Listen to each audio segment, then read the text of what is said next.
नमस्कार दोस्तों, stock market studies में फिर से एक बार आपको स्वागत है।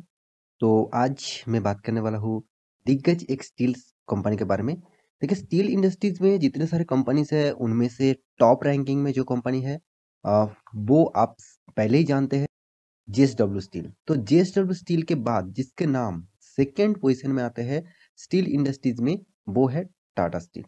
तो टाटा स्टील के बारे में आज बात करूँगा। क्योंकि देखिए टाटा स्टील का जो परफॉर्मेंस है वो तो मुझे सबसे ज़्यादा अच्छा खासा भी लगता है। साथ ही साथ इस कंपनी का और एक गुड न्यूज़ भी यहाँ पे देने वाला हूँ। कंपनी क्वार्टर 2 का रिजल्ट भी पब्लिश किया। साथ ही साथ कंपनी का पूरा डिटेल्स यहाँ पे मैं बताने वाला हूँ। अभी इन्वेस्टमेंट करना चाहिए कि नहीं करना चाहिए और जितने सारे दोस्त इन्वेस्टमेंट करके रखे हैं उसके लिए क्या राय होने वाला है उसी के बारे में बात करूंगा। तो वीडियो को पूरा देखिए और अभी तक अपने इस चैनल को सब्सक्राइब नहीं किया तो जरूर सब्सक्राइब कर लीजिए क्योंकि आपको daily basis stock market information and update चाहिए तो इस चैनल में बने रहिए। तो चलो फटाफट देख लेते हैं आज के स्टॉक के बारे में।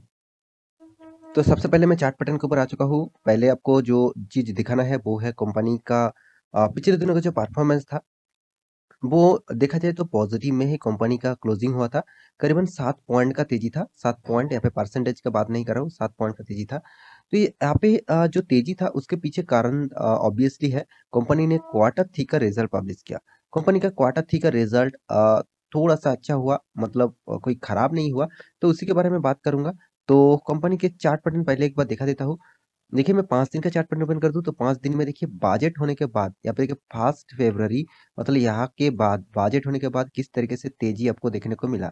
क्योंकि बजट में ही सबसे ज़्यादा फायदा इंफ्रास्ट्रक्चर और कंस्ट्रक्शन के ऊपर दिया गया है। तो ज़्यादातर इंफ्रास्ट्रक्चर और कंस्ट्रक्शन के ऊपर हुआ है तो इसलिए स्टील सेक्टर को तो बहुत फायदा ही फायदा होगा। क्योंकि इंफ्रास्ट्रक्चर बनाने के लिए स्टील सेक्टर को सबसे पहले यूज़ किया जाएगा। तो स्टील सेक्टर का ज़्यादा फायदा होगा। तो इसीलिए देखिए करीबन 7% तक तेजी आपको देखने को मिला।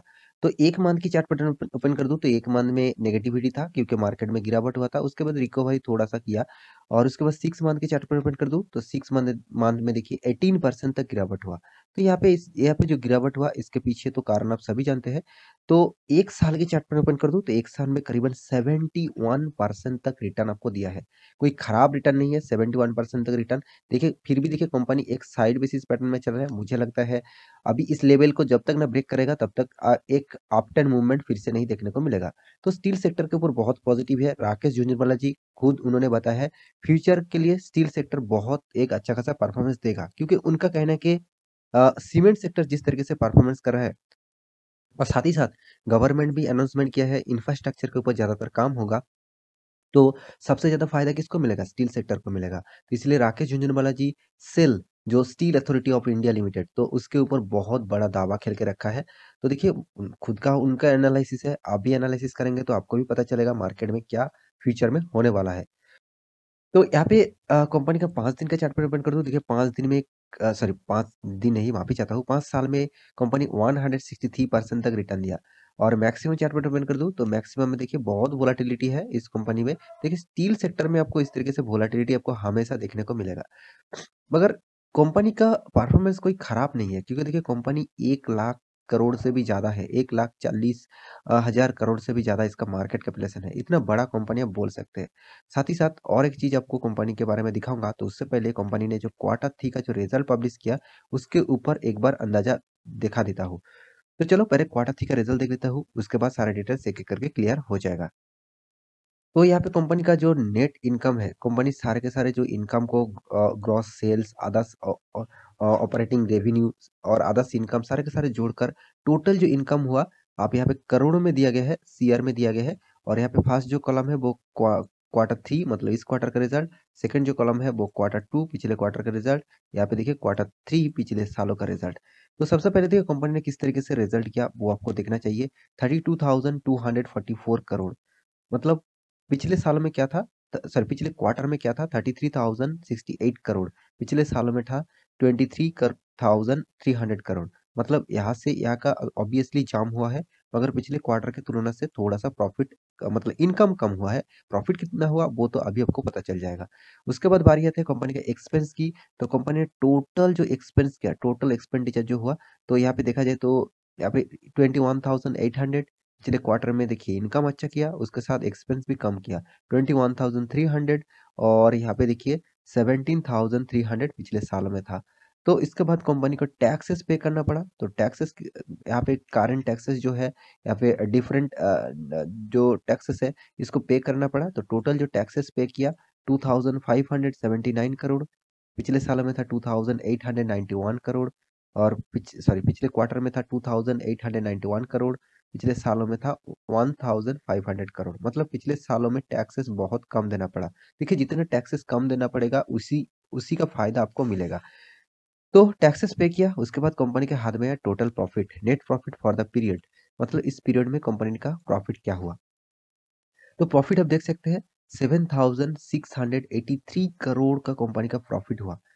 अच्छा खासा प्रॉफिट है। पिछले सालों में क्या था 4200 करोड़, मतलब प्रॉफिट डबल के नजदीक हो चुके हैं। साथ ही साथ पिछले सालों में क्या हुआ था 8700 करोड़, मतलब पिछले क्वार्टर में जो प्रॉफिट हुआ था बहुत शानदार था। तो देखा जाए कंपनी का जो एस्टिमेट था पिछले सालों की कंपैरिजन में, एस्टिमेट को ऑब्वियसली ब्रेक किया।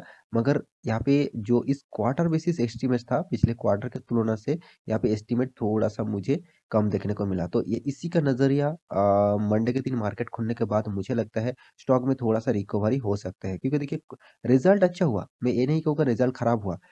ईयर ऑफ ईयर बेसिस अच्छा खासा रिजल्ट हुआ।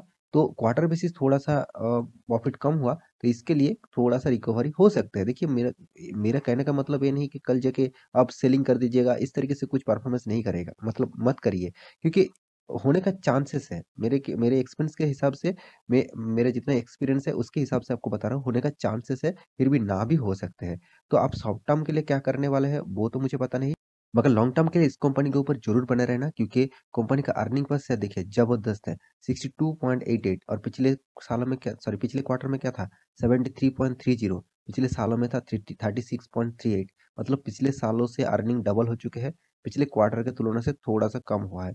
तो मैं यही कहूंगा कंपनी के ऊपर ऑब्वियसली होल्ड करना लॉन्ग टर्म के लिए, और नया निवेशक आपको मौका मिला रहे, 18% तक गिरावट हुआ है, तो आपको एक मौका मिल रहा है इन्वेस्ट करने का। तो इसके ऊपर जरूर इन्वेस्ट करने के लिए जरूर सोच सकते हैं। देखिए कोई भी स्टॉक में निवेश करने से पहले मैं हमेशा एक चीज आपको बता के आया हूँ, आप पहले उसके ऊपर स्टडी करिए, उसके बाद निवेश करने के लिए सोचिए। क्योंकि देखिए कंपनी का जो परफॉर्मेंस है कोई खराब परफॉर्मेंस नहीं है, क्योंकि इसका देखिए सेक्टर पीए रेशियो एकदम लो लेवल में चल रहा है, और इसका देखिए industries PE ratio same to same level में चल रहा है।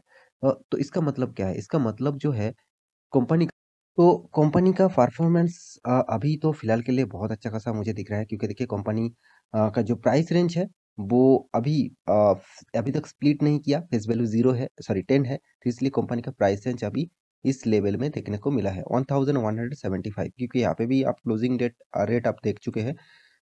तो कंपनी का देखिए जो कर्जा है वो 78,100 करोड़ का कर्जा है, मगर कंपनी का एनुअल इनकम है 7,400, और इसका देखिए हाथ में जो कैश है कंपनी के 37,700। इसका मतलब कंपनी का कर्जा ज़्यादा है, कर्जा उतना भी ज़्यादा नहीं है। इसका डेप्ट ऑफ इक्विटी देखिए 0.85 है। तो यहाँ पे सारे सारे सारे के सारे इन्फॉर्मेशन आपके सामने रख चुका हूँ। कंपनी का जो चीज़ मुझे सबसे अच्छा लगा, ईपीएस अर्निंग पर शेयर 300 रुपीज अर्निंग मिल रहा है, मतलब आप इस प्राइस में इन्वेस्ट करके आपको 300 रुपीज अर्निंग मिल रहा है, वो कोई खराब चीज नहीं है, जबरदस्त माना जाता है। कंपनी के सारे पॉजिटिविटी मुझे दिखता है, क्योंकि स्टील सेक्टर में जीएसडब्ल्यू स्टील तो नंबर 1 है, वो भी मेरा फेवरेट स्टॉक है, और टाटा स्टील, इस दोनों कंपनी के ऊपर मैं बहुत पॉजिटिव हूँ। और एक कंपनी के ऊपर मैं बहुत पॉजिटिव हूँ, वो है एपोलो, मतलब जो एपोलो जो स्टील है उसके ऊपर भी पॉजिटिव हूँ। तो कंपनी के साल भर की परफॉर्मेंस दिखा तो देखिए हर साल में आपको प्रॉफिट नजर आएगा। हाँ, बीच-बीच में थोड़ा सा कंपनी ने लॉस किया था, 3,300 4,000 इस तरीके से कुछ करोड़ का लॉस किया था। अभी फिलहाल के लिए इस क्वार्टर में तो, मतलब इस साल में तो रिकॉर्ड तोड़ दिया, 37,000 करोड़ तक पहुंच चुके हैं। इसका मतलब कंपनी ने जबरदस्त प्रॉफिट कर रहा है, जबरदस्त परफॉर्मेंस कर रहा है, आप इस बात को अंदाजा लगा सकते हैं। कंपनी ने आपको किस तरीके से रिटर्न दिया वो भी आपको देखना चाहिए। तो कंपनी का जो सीएजीआर परसेंट है 10 साल में 11%, 5 साल में 21%, 3 साल में 34%, और 1 साल में 72%। ओवरऑल बात करूँ कंपनी आपको 20% से भी ज़्यादा रिटर्न आपको सालाना दे रहा है। तो इस कंपनी के ऊपर आपको बने रहना बनते हैं। और साथ ही साथ कंपनी का कॉर्पोरेट एक्शंस में जाओ तो यहाँ पे आप कंपनी का डिविडेंड देखो, तो कंपनी देखिए 2020, 20, 21, 19, 18 हर साल में कंपनी डिविडेंड दे रहा है। साल में एक बार कंपनी डिविडेंड देते हैं, ज़्यादा डिविडेंड नहीं देते। हाँ, डिविडेंड के अमाउंट ज़्यादा होते हैं, मगर कंपनी डिविडेंड साल में एक बार ही देते हैं। कंपनी का राइट्स भी दिया है और कंपनी अभी तक स्प्लिट और बोनस नहीं दिया। तो कंपनी का प्रोमोटर का पास कितना होल्डिंग है वो भी आपको देखना चाहिए।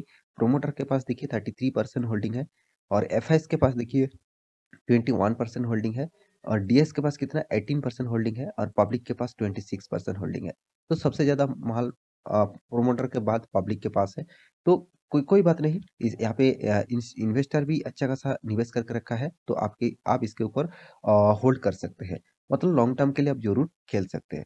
तो आशा करता हूँ सारी जानकारी आपको मिल चुका है। तो मेरे वीडियो अच्छा लगे तो लाइक करना, और जितने सारे नया दोस्त आए हैं मेरे चैनल को अभी तक सब्सक्राइब नहीं किया तो जरूर सब्सक्राइब कर लीजिए, क्योंकि आपको डेली बेसिस स्टॉक मार्केट में बहुत सारे वीडियोस मिलते रहेंगे इस चैनल के माध्यम से। तो मिलते हैं नया स्टॉक लेके, तब तक के लिए अच्छे से रहिए, अपने ख्याल रखिए।